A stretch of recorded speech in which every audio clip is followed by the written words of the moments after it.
Section 4. You will hear part of a lecture about the history of moving pictures. First, you have some time to look at questions 31 to 40.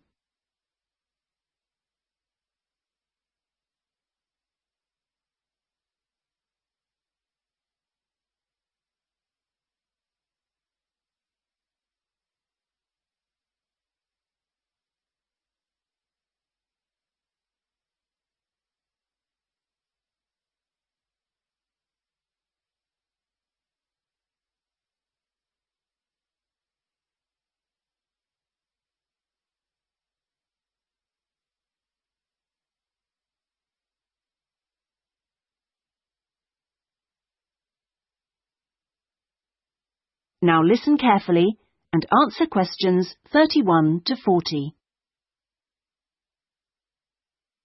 Many believe that the story first began in America in 1877, when two friends were arguing over whether a horse ever had all 4 feet, or hooves, off the ground when it galloped. To settle the bet, a photographer was asked to photograph a horse galloping, and the bet was settled because you could see that all the hooves were off the ground in some of the photos. What was even more interesting was that if the photos were shown in quick succession, the horse looked like it was running. In other words, moving pictures. The person who became interested in taking the moving pictures to its next step was the famous American inventor Thomas Edison. Actually, he didn't do the work himself, but rather asked a young Scotsman in his employ to design a system, which he did. Now, this young fellow was clever, because the first thing he did was study other systems, primitive as they were, of moving pictures, and then put all the existing technologies together to make the first entire motion picture system. He designed a camera, a projection device, and the film. The system was first shown in New York in 1894 and was really very popular. Apparently, people lined up around the block to see the wonderful new invention. There were, however, a couple of problems with the system. The camera weighed over 200 kilograms, and only one person at a time could see the film. Well now, news of the new system in America traveled fast, and a number of rival European systems started to appear once people had heard about it. The single problem with all the systems was they couldn't really project the film onto a screen, so more than one person could see it.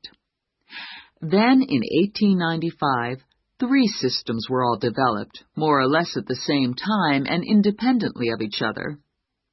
I guess the most famous of these was by the Lumière brothers from France, and they called their system the cinematograph, which of course is where the word cinema comes from. There were also 2 brothers in Germany who developed a successful system, and they called it a bioscope. Well, now once the problem of projection had been solved, the next challenge for the inventors was to make the films longer and more interesting. A continuing problem at the time was that the films had a tendency to break when they were being played, a problem which was caused by the tension between the 2 wheels, or reels as they are called, which hold the film. Now, this problem was solved by 2 American brothers.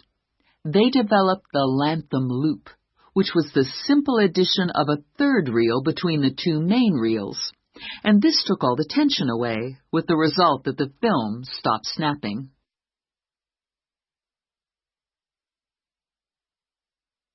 So now there was a real possibility of having films of more than 2 or 3 minutes. And this led to the making of The Great Train Robbery, the very first movie made. It only lasted 11 minutes, but was an absolute sensation. And there were cases of people watching the movie and actually fainting when the character fired a gun at the camera. Almost overnight, movies became a craze. And by 1905, people in America were lining up to see movies in store theaters, as they were called then. I guess the next big step in terms of development of technology was to have people actually talking on the film. And the first step towards this was in 1926, when sound effects were first used on a film. It wasn't until the following year, however, that the first talkie, as they were called then, was made. This film featured actors speaking only during parts of the film and was called The Jazz Singer. And it wasn't until 1928 that the first all-talking film was produced, and this was called The Lights of New York. Unfortunately, the sound on this early film was not very good, and I believe they put subtitles on the film. That is, they printed the dialogue along the bottom of the film to compensate for this poor sound quality. Now, with the addition of sound, moving pictures became far more difficult to make. That is the end of section 4. You now have half a minute to check your answers.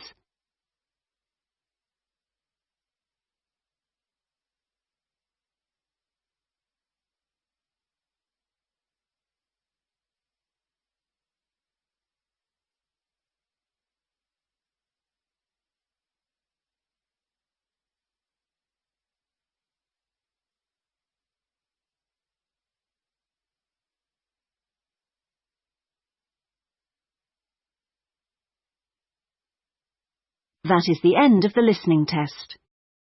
In the IELTS test, you would now have 10 minutes to transfer your answers to the listening answer sheet.